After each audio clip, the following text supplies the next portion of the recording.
ఉరిమి ఉరిమి మంగళంపై పడ్డట్టు పాకిస్తాన్ తన అసహనాన్ని మీడియాపై చూపుతోంది. రాజధాని నడిబొడ్డున జర్నలిస్టులను లాఠీలతో చితకొట్టారు పోలీసులు. కెమెరాలు, మైకులు ధ్వంసం చేశారు.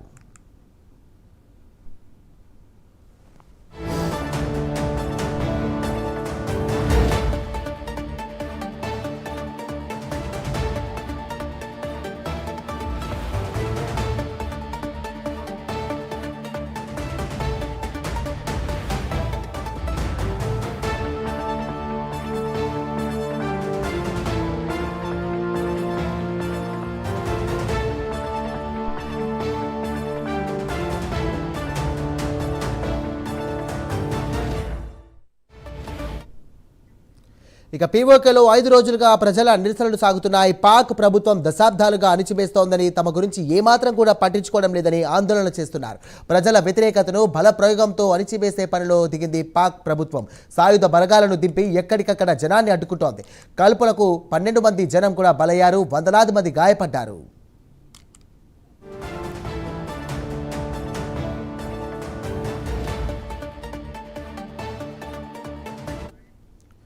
ఈ అరాచకానికి వ్యతిరేకంగా ఆందోళనకారులు తరపు న్యాయవాదులు ఇక శాంతియుతంగా నిరసన దిగారు.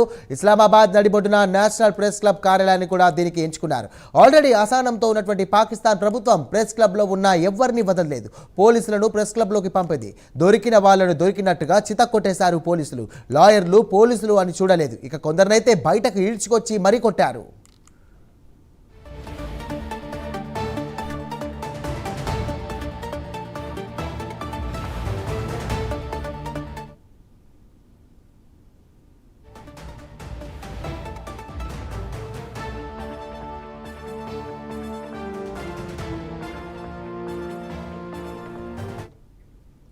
పాకిస్తాన్ హ్యూమన్ రైట్స్ కమిషన్ దీన్ని తీవ్రంగా ఖండించింది. వెంటనే దీనిపై దర్యాప్తుకు ఆదేశించింది. అటు జర్నలిస్టు సంఘాలు కూడా ఏకమై నిరసన తెలియజేశాయి.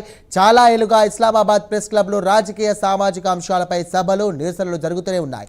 దీనివల్ల సమస్యలు సమాజం దృష్టికి వస్తాయని భావిస్తారు. కానీ పాక్ పోలీసులు ప్రెస్ క్లబ్ అయితే మాత్రం వదిలేస్తామా అన్నట్టుగా వ్యవహరించారు.